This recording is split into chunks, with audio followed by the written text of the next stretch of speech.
Clara asked me, her voice barely a whisper. "If your mission to win me over fails, will something terrible happen to you? Will you be erased?" I shook my head and told her no. A wave of relief washed over her face. "Leo is on a mission too," she said, her eyes finding a distant point on the wall. "His is to win my heart. If he fails, he'll die." So, she finally looked at me, her gaze heavy with a decision that wasn't hers to make. "I've agreed to marry him. I think we should cancel our engagement." I felt a pause stretch between us, a silent moment where 1,000 arguments died on my lips. In the end, I just nodded. What I didn't tell her, what I couldn't tell her, was that I was the one whose mission was failing. But the punishment wasn't for me. The punishment for my failure was her death. It had all been so close. At Clara's birthday party, surrounded by everyone she held dear, I had dropped to one knee. The system I was bound to had registered her affection for me at 89%, a level it defined as deeply in love. I was just a hair's breadth away from 90%, which would have meant steadfast and loyal. The system's synthesized voice had hummed with satisfaction in my mind. "This is another significant step toward the mission's completion," it had said. "Barring any unforeseen complications, her affection will soon reach 100%, a willingness to live and die for you." I had smiled, a genuine warmth spreading through my chest as I opened the small velvet box. The diamond inside caught the light, scattering brilliant fractals across the room. I saw tears welling up in Clara's eyes, tears of pure joy. Her hand trembled as I reached out to slide the ring onto her finger. And then with a soft, sickening thud, her assistant, Leo, crumpled to the floor. In that single, chaotic instant, the ring slipped from my grasp. It was supposed to be the symbol of our future, but just as it neared her skin, it fell. It bounced on the polished floor, rolled a few times, and was immediately lost in the sudden surge of people rushing to see what had happened. It was kicked, trampled, and then it simply vanished into the panicked crowd. I looked up at Clara. Her reaction was instantaneous, almost primal. She didn't look for the ring. She didn't even seem to register its loss. She lunged forward, catching Leo's limp body before he could hit the ground. He convulsed in her arms for a moment, his eyes rolling back in his head before he went still. I had never seen such a raw, desperate panic on Clara's face before. She shook him gently, her voice cracking.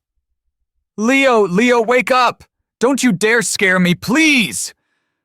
I let out a quiet sigh and knelt beside them, placing a steadying hand on her shoulder. "Clara, I'm a doctor. Let me take a look at him." It was only then that she seemed to remember I was there. She looked at me, her eyes wide and unfocused, and reluctantly allowed me to check him over. After a quick examination, I told her, "He's fine." "How can he be fine? He fainted," she snapped, her anxiety making her dismiss my professional opinion. "If you're truly worried," I said, trying to keep my voice calm, "we should take him to a hospital." That was all she needed to hear. Without another word, she directed some friends to help carry Leo out of the hotel. She eased him into the back seat of her car, her hands shaking so badly she could barely grip the steering wheel. "Let me drive," I offered gently. Clara's eyes, now red-rimmed, looked at me with a flicker of gratitude. "Thank you, Alex." I took her hand in mine. It was as cold as ice. "You don't need to thank me. I'm your fiancé, remember?" Her body went rigid at my words. She slowly, deliberately, pulled her hand from my grasp. Avoiding my gaze, she just whispered, "Just drive." It was at that exact moment that the system's voice chimed in my head, cold and clinical. "Warning, Clara's affection level for you has dropped sharply to 79%. I frowned, glancing over at her. She wasn't looking at me.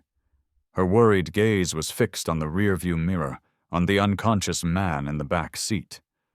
At the hospital, Clara practically sprinted after Leo's stretcher, following it right into the emergency room. After the doctors gave him a thorough checkup, they confirmed my initial assessment. It was nothing serious, just a case of physical exhaustion. Clara didn't believe them. She insisted that he be admitted for observation. I went to handle the admission fees, and when I returned, I paused outside the door to his room, my hand hovering over the handle. I could hear their voices from within. "President Hart, I'm all right. I'm not going to die, not yet anyway." Leo's voice was faint, but it held a strange, teasing quality. "It's just, when Alex proposed to you, the system gave me a little disciplinary shock, that's all." He winked at her, a gesture I could picture perfectly.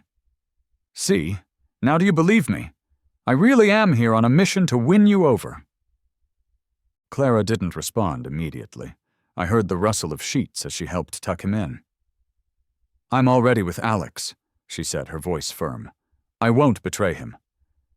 "Then why are you so worried about me, President Hart?" he pressed. "Can you look me in the eye and say you felt nothing?" "As the head of the company, it's my responsibility to care for my employees," she stated, her tone cool and professional. "Besides, I owe you my life." I knew what she was referring to.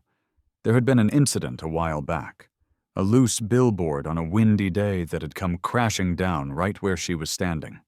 Leo had shoved her out of the way at the last second, taking the brunt of the impact himself. He'd ended up with a severe injury, a gash on his forehead that required dozens of stitches and left a permanent, jagged scar. She had offered him a substantial amount of money as compensation, but he refused it. All he asked for was a position at her company, a chance to stay by her side. After that, the icy wall she kept around herself began to thaw, at least where he was concerned. "Then you'll be indebted to me for the rest of your life." Leo's voice was a soft murmur. "Because the day you marry Alex is the day I will die." He said it with a faint, confident smile I could hear in his tone. Through the crack in the door, I saw Clara visibly flinch, the color draining from her face.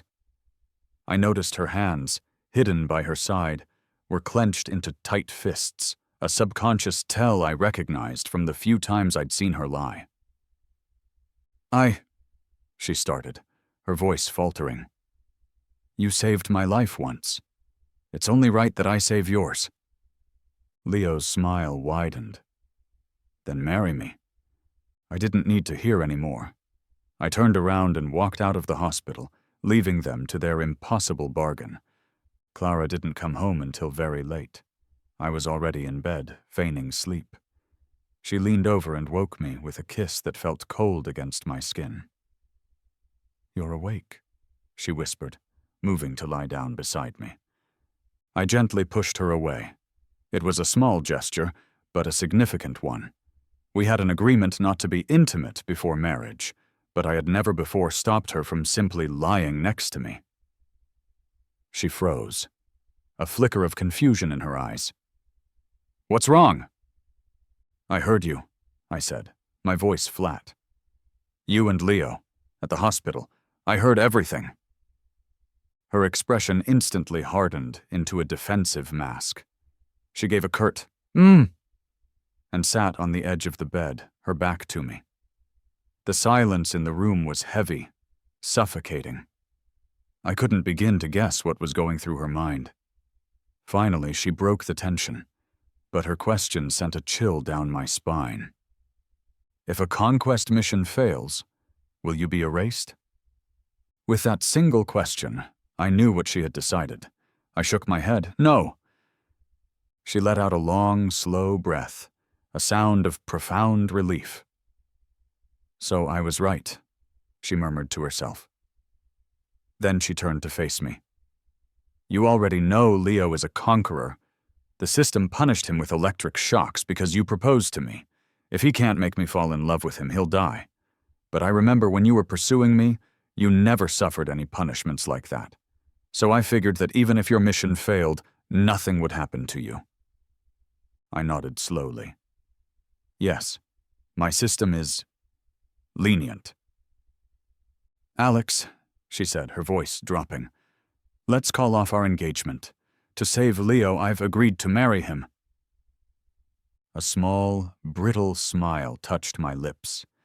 Even though I had seen this coming, hearing her say the words was a fresh wave of disappointment. Seeing my lack of response, she quickly added, Don't worry, I love you. The marriage to him will be a sham, just a performance to deceive his system. Once his mission is complete and he's safe, we can be together again. I'll marry you then, I promise. Okay, I said after a long hesitation, the word feeling like ash in my mouth. But what if I told you that I'm the one who has failed, and there is a price to pay for that failure? I can't explain what it is, but it's a price that you, of all people, cannot afford to bear. Clara's face immediately turned cold. What price? It sounds like you couldn't even be bothered to invent a convincing lie. Leo was right. You've always resented him for pursuing me, too. There was no way you'd ever agree to let me save him. Her voice rose, laced with accusation. How can you be so cruel? To just stand by and watch someone die? Have you ever considered that maybe he was forced into this mission against his will? Seeing the unshakable resolve in her eyes, the way she was already twisting this to make me the villain, I felt a profound sense of defeat. I sighed and finally nodded. All right. I didn't tell her the truth. I am the one who lost, but she is the one who will die. After Clara left, I sat for a long time, the deformed engagement ring resting in my palm. Earlier that day, after leaving the hospital, I had driven back to the hotel. I went to the private room where the party had been held and searched until I finally found it, tucked under the leg of a table. It had been stepped on, crushed completely out of shape. The once pristine band was covered in deep scratches. It was ruined. A deep sorrow washed over me. Even if this had all started as a mission dictated by a mysterious system, my feelings for Clara had become painfully real. She was beautiful, intelligent, and strong-willed. She had a good heart, a deep sense of gratitude, and a loyalty to those she felt indebted to. She'd just had a terribly difficult life. Her parents had died when she was young, and she was raised by an aunt whose own family struggled to make ends meet. She clawed her way through university on scholarships and loans, and against all odds, built a successful company from nothing. And then, just as she had finally found stability, she was diagnosed with late-stage stomach cancer. Even as a top-tier surgeon, there was nothing conventional medicine could do to save her. That's where my system came in. It was a rescue system. As long as I could successfully complete the mission of winning her heart, her cancer would be miraculously cured. I had been so close, just one final step from success. It was a bitter, tragic irony. Actually, the system's voice chimed in my thoughts, attempting to offer comfort. You still have a chance before they are officially married. I considered this for a moment, then asked, Can you detect her affection level toward Leo? Negative, the system replied, then hesitated. However, I have detected that her affection for you has decreased further. I sighed, the weight in my chest growing heavier. I'm afraid as her feelings for me continue to fall, her feelings for him will only grow. The system's tone became laced with concern. If her affection for Leo surpasses her affection for you, then her fate will be sealed. Not even a god could save her then. Alex, you must take action. For the next several days, I threw myself into my work at the hospital, pulling double shifts and barely sleeping. The only contact I had with Clara was through sporadic text messages. She would reply occasionally, but more often than not, my messages went unanswered. I had no idea when Leo was even discharged from the hospital. A week later, I finally managed to carve out a free evening. I went home and cooked a full meal of all of Clara's favorite dishes. I bought a cake and even wrapped a small gift I'd been holding on to.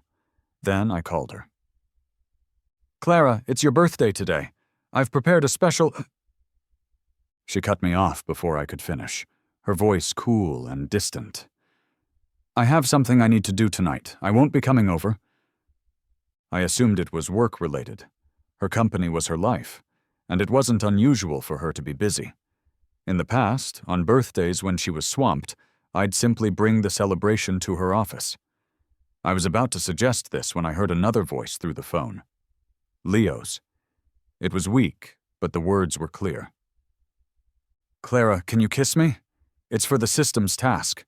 I hate to ask, but I don't want to get shocked again." A hot flash of rage shot through me. Not only was he calling her by that familiar nickname, but he was asking her to kiss him. "Clara Hart, don't you dare," I snarled, using her full name for the first time. She knew instantly that I was furious. Her voice dropped, becoming soft and placating. "Alex, please don't be like this. It's just an act for him." "An act?" I countered, my voice tight with anger. "An act that involves kissing? So what's next? If his system demands you register for a marriage, or hold a wedding ceremony, or even sleep with him, are you just going to go along with that too? Get a hold of yourself. You're not some aspiring actress in a low-budget drama." "What are you talking about?" she snapped back, her own anger rising. "Of course I wouldn't sleep with him. If you love me, you should trust me to keep my integrity." My heart grew cold. She hadn't denied the possibility of a legal marriage or a wedding ceremony. "Clara, I can only trust you if you keep your distance from him entirely. Not when you're getting closer. Not when you're kissing him. Ask yourself honestly, is this really just about repaying a debt?" My pressing questions seemed to push her over the edge. Her voice was a mixture of shame and fury. "There is nothing improper between us. Your mind is just filthy." She hung up on me. I sat there for a long time, staring at the table full of food that was now growing cold. Finally, I picked up my phone and sent her a message. "I remember everything you've ever said to me. You once told me you wanted me to be with you on every single one of your birthdays. I worked non-stop for a week, taking extra shifts, just to make sure I had tonight free to celebrate with you. But now, you're spending your birthday with Leo, and he's asking you to kiss him. How can you expect me not to be angry? From where I'm standing, it feels like you don't need me anymore. Maybe it was a side effect of the mission, or maybe it was just years of learning how to comfort anxious patients. But whenever Clara and I argued, I was always the one to back down first. I knew that in any relationship, one person had to be the one to yield, to try and mend the bridge. I didn't mind being that person, because the one who is willing to fix things is the one who ultimately holds the power to decide if the relationship lives or dies. I must have fallen asleep on the couch, waiting. When I woke up, it was to the soft click of the front door. Clara was home. She saw the cake on the coffee table and the elaborate dinner I'd left on the dining table, now cold. A complex mix of emotions played across her face: guilt, regret, and a flicker of genuine warmth. She came over and gently hugged me from behind, resting her chin on my shoulder. "I'm sorry, Alex. I came back late." Still groggy, I patted her back, not wanting to start another argument. "It's fine. Let's go cut the cake." I had just finished reheating the food and was lighting the candles on the cake when her phone rang. It was Leo. To reassure me, Clara answered it on speaker. "Sorry to bother you and Alex." Leo's voice was weak and strained. "But I was electrocuted by the system again, because I failed the task of having you stay at my place tonight. The system is saying that if you're not here by midnight, it's going to administer the most severe punishment yet. I really don't think I can take it." "I understand," Clara said, her voice tight, and hung up. She looked at me, her expression hesitant. "Alex, do you think maybe I could—" "No," I said, my voice firm. She sighed in frustration, wrapping her arms around my shoulders and leaning in to kiss my cheek. I turned my head away. I'm a stickler for cleanliness, not just in my work as a surgeon, but in my relationships too. As she pulled back, the collar of her blouse shifted slightly, and I saw it. A small, dark bruise on her collarbone. A hickey. She had already kissed him. Clara froze, clearly surprised by my rejection. She rubbed her temples, a look of helplessness on her face. "My Alex is such a jealous man," she murmured, trying to diffuse the tension.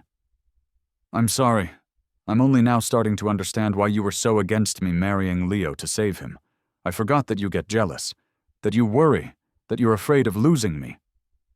She raised her right hand, holding up 4 fingers in a solemn vow. "I swear to you, I will never cross the line. If the thought of betraying you ever even enters my mind, may I suffer the worst possible fate." Looking at her earnest expression, I felt a storm of conflicting emotions. I believed that, on some level, she did truly love me. I also believed that she had no conscious intention of betraying me. But some things were simply beyond her control.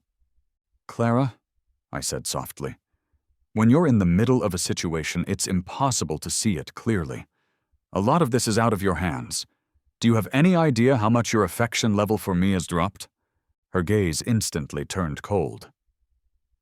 "Why won't you believe me, no matter what I say?" she snapped. "What, do you just want Leo to die? He's a good person. He's innocent in all of this." I knew then that reasoning with her was pointless. I had only one card left to play. "It's either me or it's Leo. You can only choose one of us." She gritted her teeth. "Why do you have to force me like this? I've told you it's just an act to fool the system. When it's over, I will marry you. My choice has always been you." "Have you ever stopped to consider," I asked her, "that his system might not be so easy to fool? You're saying all of this out loud, right in front of it. Don't you think it knows what you're planning?" She paused, surprised. "So that's what you're worried about. His system is kind of stupid. It only registers results, not intentions. You can relax." I closed my eyes. I knew she had made her decision, but I had to try one last time. Taking a deep breath, I spoke slowly and clearly. "Clara, I have my reasons, things I can't explain to you, but please, you have to trust me on this. You cannot save Leo. This have-it-both-ways plan of yours is a fantasy. You can only choose one." She still didn't believe me. She looked at me as if I were a complete stranger. "I never knew you could be so narrow-minded. You're a doctor. You save lives every day. Why are you so determined to let this one man die?" There was nothing more to be said. I pushed down the wave of sadness that threatened to overwhelm me and spoke as calmly as I could. "You should go. Some things are inevitable. Even when you can see the outcome with perfect clarity, you are powerless to stop it. All you can do is try your best, so that when the end comes, you have no regrets." As she walked towards the door, she stopped, her back still to me. "I never said this before," she said, her voice dripping with ice. "But you constantly checking my affection level. It feels like I'm under surveillance. It's disgusting." I waved a dismissive hand. "Don't worry, I won't check it anymore." After all, I thought to myself, the dead have no affection level to check. The next day I wandered aimlessly through the city streets. I drank 3 oversized bubble teas, ate 4 family-sized buckets of fried chicken, and impulsively bought 5 expensive watches and a top-of-the-line gaming laptop. I let out a loud hiccup. "I still want to get some barbecue," I mumbled to myself. "Sigh." The system's voice echoed in my head, full of weary resignation.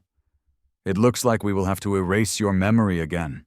Every time you go through a breakup, you engage in this cycle of binge eating, drinking, and reckless spending. Your body fat percentage increases and your bank account balance decreases. It's the nature of the mission, I retorted. Once you become emotionally invested, you can't help it. The pain often outweighs the pleasure. Thankfully, I'm wealthy enough to indulge myself. As I was walking, I passed a high-end bridal shop and stopped dead in my tracks. Through the large glass window, I saw the staff carefully taking down a sharp, elegant suit from a mannequin in the display. My heart clenched. A month ago, I had already been planning my proposal to Clara. We had walked past this very shop, and I'd pointed to that exact suit, telling her that was what I would wear on our wedding day. She had playfully pinched my arm and teased, "Who says I'm going to marry you?" I had huffed back, "Who else would you possibly marry?" I never imagined my words would become a bitter prophecy. Clara really wasn't marrying me. On impulse, I walked into the shop. "Excuse me?" I said to a sales assistant. "Can I try on that suit you just removed from the display?" "I'm very sorry, sir," she said politely. "Another customer is currently trying it on. You may have to wait a little while." I turned my head and saw Leo walking out of the fitting room, wearing that very suit. Clara, who had been sitting on a plush sofa nearby, immediately jumped to her feet. Her eyes were shining with an unmistakable look of affection. "Leo, you look so handsome in a suit." He grinned, a smug, self-satisfied look on his face. "As long as I don't embarrass President Hart?" Clara smiled. "Of course not." Then she let out a small sigh. "Although if Alex were the one wearing this, I bet he would look even more handsome." Leo's face fell instantly. The shop assistant's eyes darted between the two of them, her expression one of utter confusion. "Wait a moment," she asked cautiously. "You two aren't a couple?" "No," Clara said quickly. "This is just for completing a task." The assistant's face cleared with sudden understanding. "Oh, I get it. Your family is pressuring you into an arranged marriage, right? Oh, the poor guy must be heartbroken. I swear the older generation can be so controlling. If you ask me, true love is worth fighting for. If you just give in, it means you don't love him enough." Clara looked incredibly awkward and quickly cut her off. "How much is the suit?" After they settled on the price, Clara walked towards the payment counter, and her eyes met mine. The credit card in her hand slipped from her fingers and clattered onto the floor. She looked utterly shocked. "Alex?" I didn't say a word. I just gave her a blank, expressionless stare before turning and walking out of the shop. "Alex!" Clara cried, rushing to follow me. She had only taken a few steps when a pained groan came from behind her. "Ah, President Hart, it hurts. So much." Clara hesitated, her body caught in a moment of indecision, torn between following me and going back to him. In the end, she turned around and went back to Leo. Since I had blocked Clara's number, she started sending cakes to the hospital, each with a small card attached. It was something she used to do when her work schedule kept us from going on dates. Now she was busy planning a wedding with another man, yet she seemed to think I was still the same easily pacified man, that a simple cake and a note would be enough to quell my anger. But things were different this time. I tore up her card without reading it and threw it in the trash. Then I wrote a new one, "Wishing you good health and a speedy recovery." I sent it, along with the cake, to the room of a 5-year-old girl who had just been discharged after a successful appendectomy. The little girl hesitated, looking up at the director of her orphanage who had come to pick her up. The director looked troubled as well. I smiled at them. "Please take it. It didn't cost me anything. I'm just recycling something that would have otherwise gone to waste." Only then did the little girl shyly accept the cake, her face lighting up with joy. As long as Clara remained on my blocked list, a cake arrived for me every single day. And every day I gave that cake to a different patient being discharged from the hospital. One morning, just after I parked my car in the hospital lot, Clara appeared, blocking my path. "Are you still mad at me?" she asked. I shook my head. "No, I'm just busy. I don't have time to be angry at anyone." She smiled, a knowing look in her eyes. "Oh, I know you. That tone, that look in your eyes. You're definitely still mad." She stepped forward and suddenly wrapped her arms around me in a tight hug. Leaning in close, she whispered in my ear, "Alex, I've really missed you. I tried calling, but you blocked my number. I came by your apartment, but you changed the door code. We haven't seen each other in days. You've never ignored me for this long before." She pulled back slightly, her eyes searching mine. "I'm about to marry someone else, even if it is fake. Don't you have anything at all to say about it?" I let out a short, sarcastic laugh. "So now she was the one who felt wronged?" "If you really missed me," I said, my voice cool, "then you can wait for me at the hospital until my shift ends tonight. I'm on duty. Let's just see how long your resolve lasts." Clara looked conflicted, but she didn't refuse. By midday, however, she was gone. One of my colleagues told me she had received a phone call and left in a hurry. The following day, I had just settled into my office at the hospital when my colleague, Sam, burst in, grinning. "Hey, you and Clara got your marriage certificate. Man, that was fast. Congratulations." I looked at him, completely bewildered. "What are you talking about?" Sam pulled out his phone and showed me a post from Clara's social media feed. It turned out that the previous night, she had posted an update announcing her marriage registration. She had specifically blocked me from seeing the post, but had apparently forgotten to block Sam. He hadn't looked closely at the photo of the certificate and just assumed the man standing beside her was me. "Look again," I told him, my voice flat. Puzzled, Sam zoomed in on the photo. His eyes went wide. "Holy shit, that's not you? Weren't you the one who just proposed to her?" "We broke up," I said with a shrug. Sam took another look at the man in the picture, and a look of dawning horror crossed his face. "Holy fuck! Isn't that the assistant guy who fainted at her party? No wonder she was so worried about him. They must have been hooking up behind your back." He shook his head in disbelief. "But man, why are they in such a hurry to make it so public?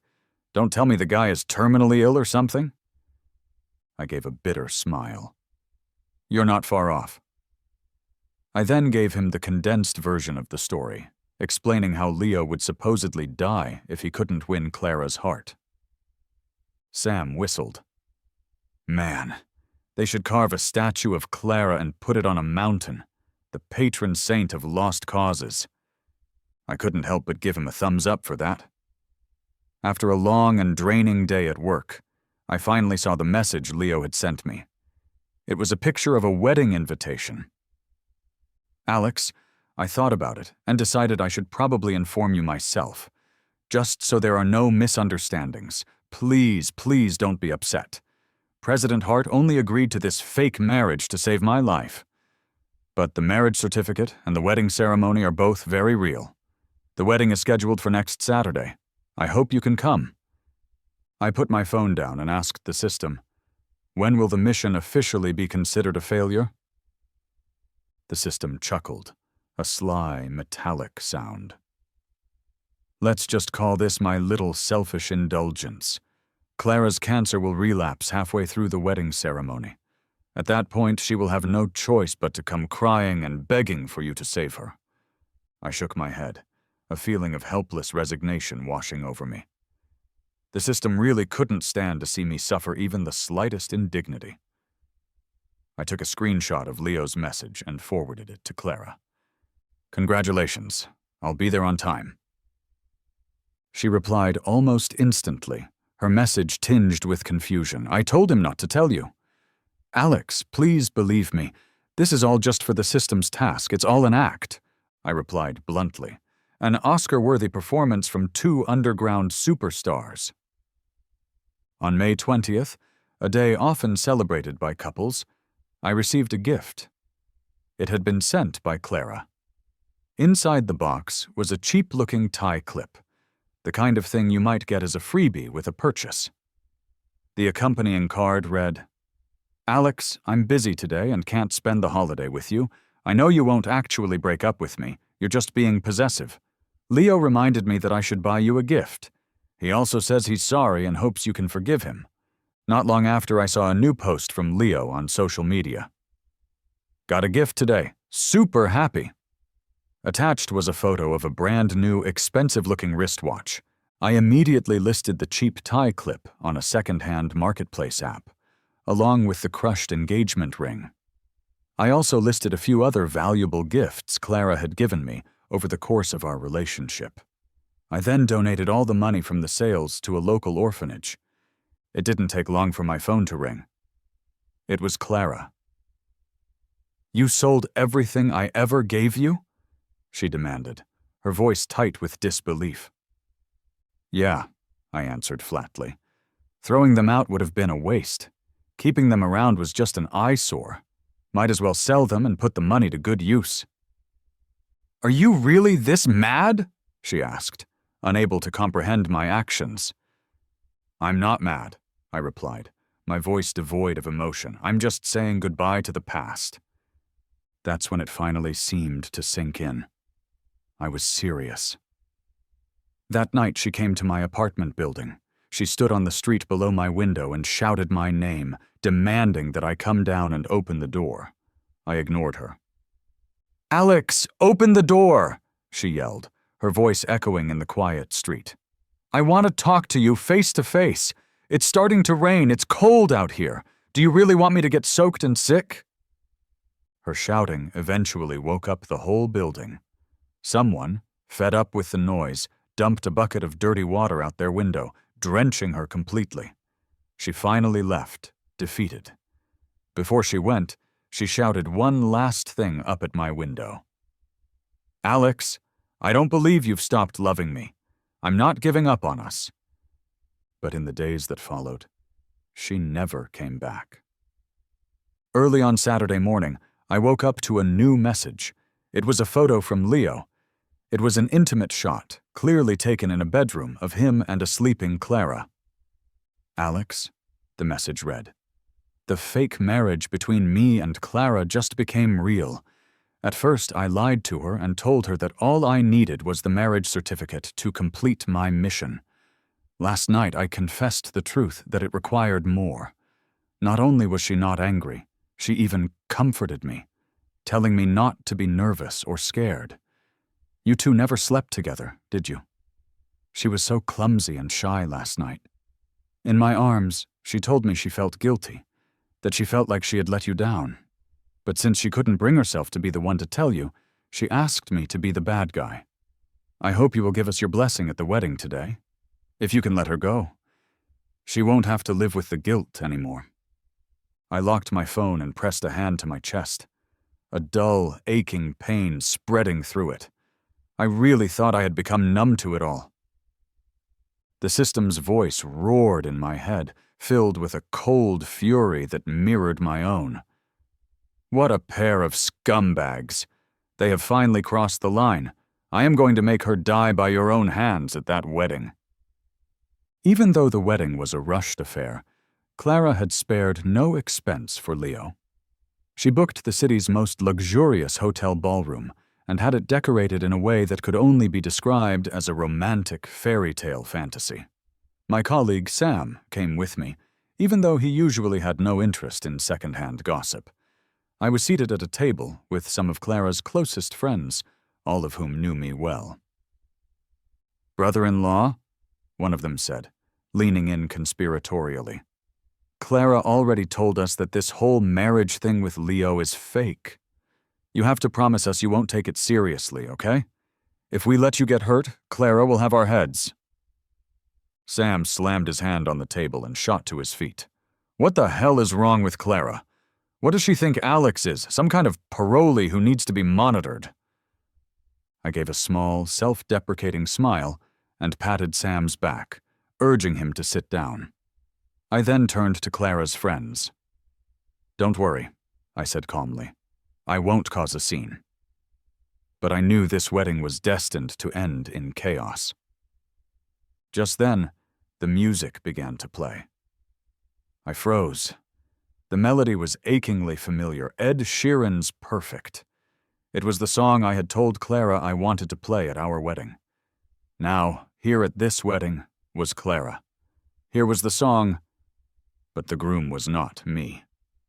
Leo walked down the aisle in his sharp suit, looking every bit the fairy tale prince.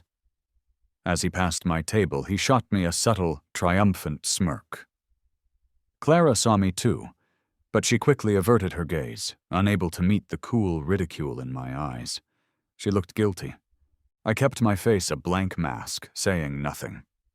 It wasn't until Sam quietly passed me a napkin that I realized everyone at the table was staring at me with expressions of deep concern. I looked down at my hands. They were clenched into such tight fists that my fingernails had broken the skin of my palms. Small beads of blood were welling up. Then the bride and groom stood before the officiant to exchange their vows. Leo said, "I do." Clara hesitated for a fraction of a second, then said, "I do." At that exact moment, the system's mechanical voice sounded in my head. Mission failed.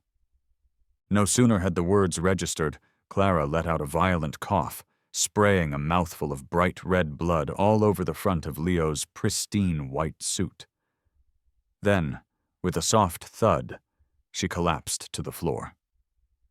Leo panicked, screaming and stumbling backward, his face a mask of horror as he stared at the blood spattered across his chest. The guests erupted into chaos. Eventually, someone had the presence of mind to shout that there was a doctor in attendance.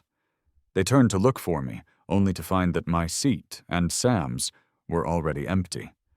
I returned to the hospital early. It wasn't long before I saw Clara again. When Leo discovered that I had been assigned as her attending physician, his face darkened, and he angrily demanded that I be replaced. He was immediately shouted down by Clara's best friends, who jabbed their fingers in his face. "Shut up! You think just because you wormed your way into this family, you're the man of the house now?" They then turned to me, their expressions shifting to ones of fawning flattery. "Brother-in-law, Clara trusts you more than anyone. You're the one who cured her stomach cancer last time. Please, you have to save her again. Her life is in your hands," I replied with a grim, unsmiling expression. "I can't make any promises." After a full battery of tests, the diagnosis was confirmed. Clara's stomach cancer had returned with a vengeance. The cancer cells were spreading aggressively. She had less than 3 months to live. "I advise the patient and her family to prepare themselves mentally," I stated, my tone clinical.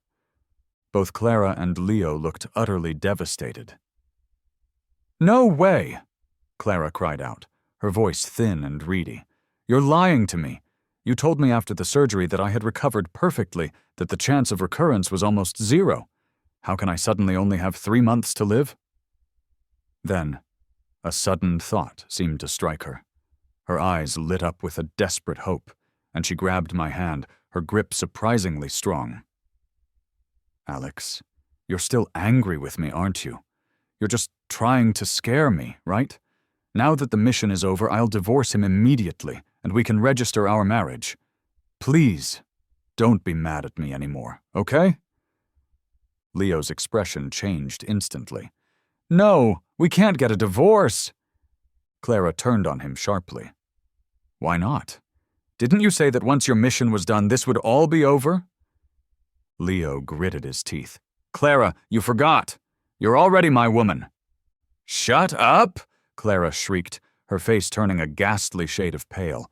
"You are not allowed to say another word!"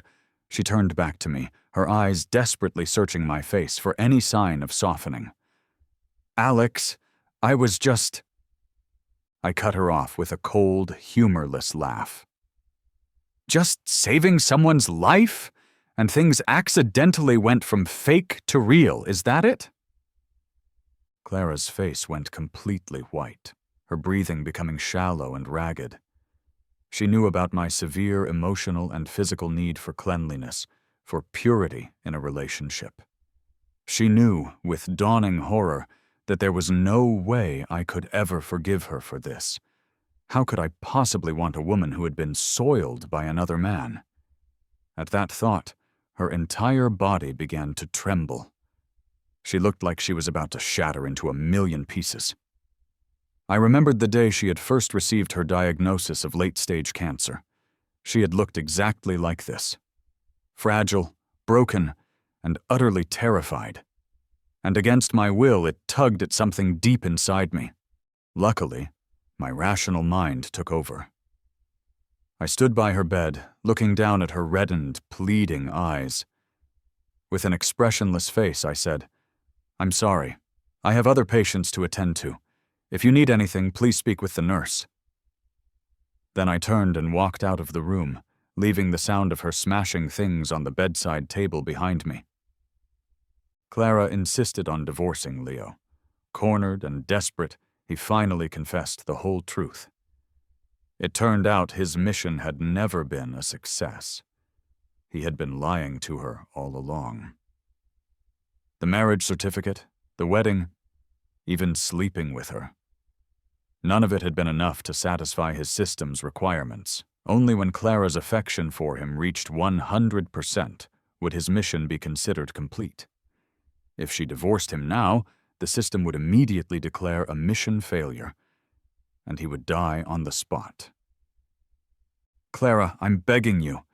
Please don't divorce me. I really don't want to die," Leo sobbed, kneeling on the floor and clutching the hem of her hospital gown.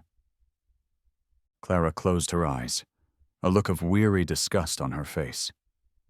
If I had known it would come to this, I never would have agreed to try and save you. This mission was impossible from the start. "Why is it impossible?" he countered, looking up at her with tear-filled eyes. "Your affection for me was stuck at 60% for a long time, but it's gone up by 5% recently. If you just let me stay by your side, I know you'll fall in love with me for real one day."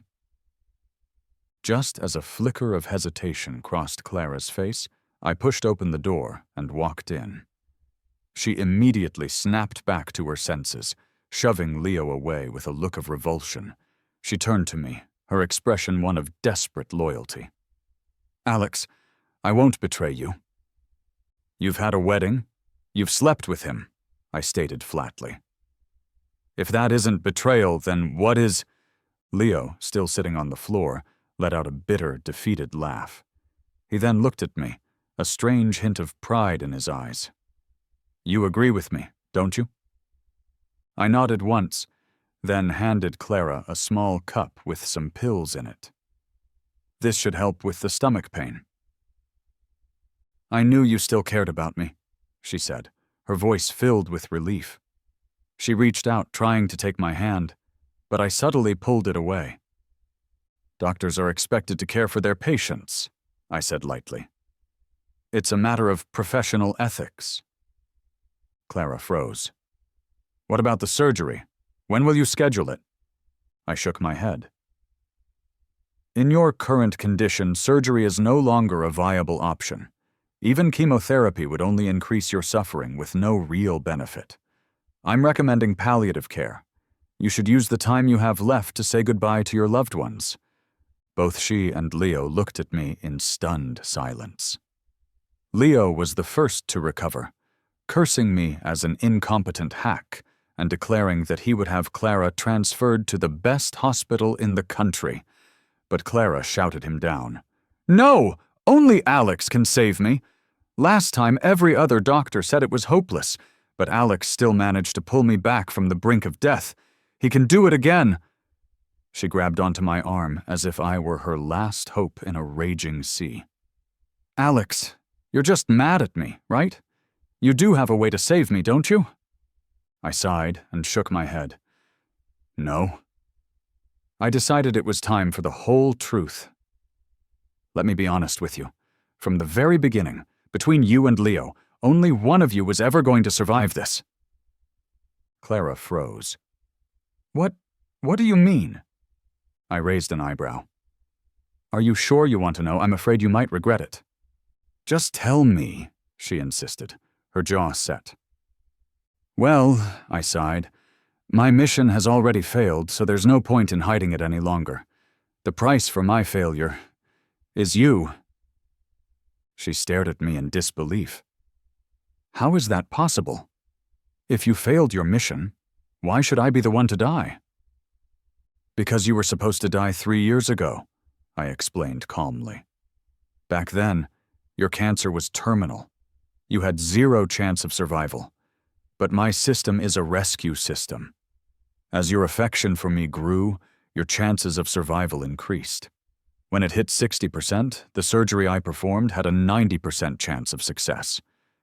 If it had reached 100%, the cancer would have been cured permanently, and you would have lived a long and healthy life. But now that the mission has failed, the cancer has returned, and this time it's untreatable. Clara's pale lips trembled. Why didn't you tell me this before? I couldn't, I said. If you stayed with me merely out of a fear of dying, your affection would never have been genuine. The mission would never have succeeded. Clara, you could only be saved if you loved me wholeheartedly. In that instant, all the remaining strength seemed to drain from her body. The cancer had already made her gaunt and frail in just a matter of days. The look of utter despair that washed over her face was one I had seen on countless terminal patients before. Death is the most primal of all fears. Leo, who had been standing by silently, his face dark, whispered, "So from the very start, I was doomed to fail." But then, a sudden manic light flared in his eyes. He grabbed Clara's thin shoulders. "No! As long as your affection for me reaches 100% before you die, I can still survive." "And you really think that's possible now?" Clara gave him a withering, mocking look. "You lied to me about everything. How could I possibly ever love you?" Leo brushed his hair back from his face, revealing the deep, jagged scar on his forehead. "Don't forget," he said, his voice low and threatening. "You owe me your life. You can't just abandon me." Clara's eyes narrowed. "Love is love. A life debt is something else entirely. It can't be bought or traded." She then let out a cold sneer. "And besides, you knew that billboard was going to fall that day, didn't you?" Leo froze, his face a mask of shock. "Then why? Why didn't you ever expose me?" Clara lowered her gaze, a shadow passing over her features, but she didn't answer. During my morning rounds, Clara looked terrible. After I finished my routine examination, I asked, "Are you feeling particularly unwell today?" She stared at me, her eyes hollow. "My stomach hurts so much, I can't eat anything." Her best friend, who was sitting by the bed, chimed in. "Brother-in-law, Clara hasn't eaten a single thing since yesterday. She said that when her illness was at its worst 3 years ago, she couldn't eat anything either. The only thing she could keep down was the special porridge you used to make for her." I turned to the intern standing behind me. "The patient is unable to take food orally. Hook her up to an IV for nutrition." The intern nodded solemnly. "And one more thing," I said, turning back to Clara's friend, my voice cold. "Please refer to me as Dr. Evans. Your brother-in-law is Leo." With that, I turned to leave. "Alex!" Clara's weak voice called out. I paused. She pulled a folded document from under her pillow. It was a divorce certificate. "I divorced him." I stopped mid-stride but didn't turn around. "That is an unfortunate situation. Do you still want me?" Her voice was brimming with unshed tears, like an abandoned puppy hoping its master might, just this once, look back. I walked out of the room without a moment's hesitation, my back to her. "I don't take back used goods," I said, just loud enough for her to hear. Because I refused to perform any further surgery or administer chemotherapy, Clara's friends, assuming I was simply holding a grudge, arranged for her to be transferred to other hospitals, some even overseas. But the result was always the same. Every doctor, every specialist, told her there was nothing that could be done. After exhausting all her options, she ended up back in my hospital, back under my care. She lay in the bed, pale and frighteningly thin. "Alex, I'm so sorry.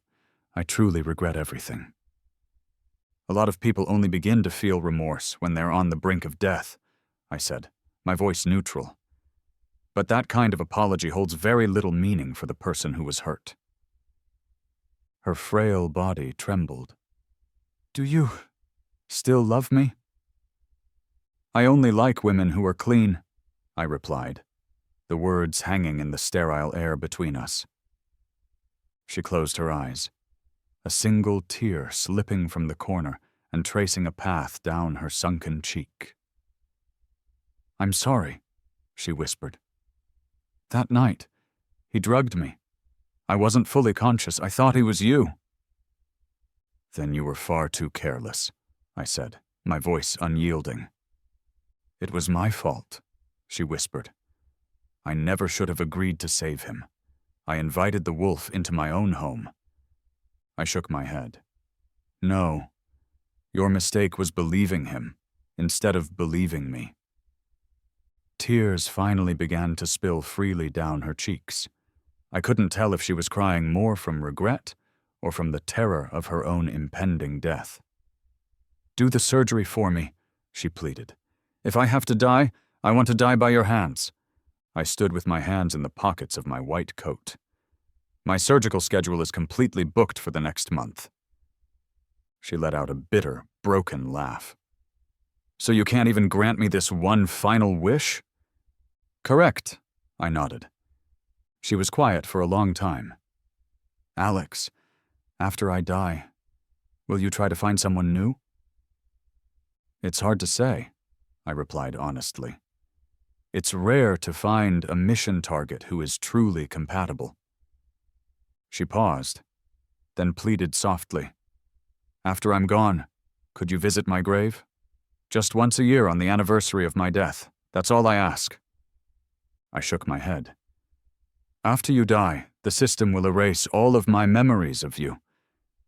Her voice trembled. "So, I won't even leave a single trace in your life?" I said nothing. She understood. Lowering her eyes, she whispered, "Then at least, please accept my final apology." Clara had no family to speak of. Leo, as it turned out, was killed in a car accident on the very day their divorce was finalized. In her will, Clara left her entire estate, her company, her savings, her properties. To me, I personally arranged her funeral. After the last of the mourners had departed, a light, misty rain began to fall, blanketing the cemetery in a gray shroud. I stood alone in front of her freshly carved tombstone and asked the system, "How many is this now?" "This is the third," the system replied. "Other systems, they erase the host if the mission fails," I mused. "Why don't you do the same to me?" "Why would I erase you?" the system responded. "You have performed your duties excellently. But I failed again. Maybe I'm just not suited for this." The system seemed to ponder this. "I believe it is a matter of perspective. These mission targets, they tend to have a savior complex. To them, loyalty is often the least important of all virtues." "Then," I murmured, staring at the name carved in the stone, "maybe next time we should try a target with more possessive tendencies." "That is not a bad suggestion," the system replied. "I will now proceed to erase all your memories of Clara Hart." Erasing in progress. Erasure complete. New target detected. Host, please proceed to the designated location. I returned to the hospital and went to the room the system indicated. There, I met the person it had mentioned. She was a young girl with a sweet, innocent-looking face. I flipped open the medical chart hanging at the foot of her bed. Her name was written there. Anna. Doctor?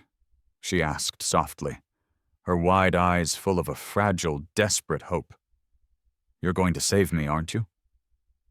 I closed the chart and smiled at her. A professional, reassuring smile that I had perfected over many years and many missions.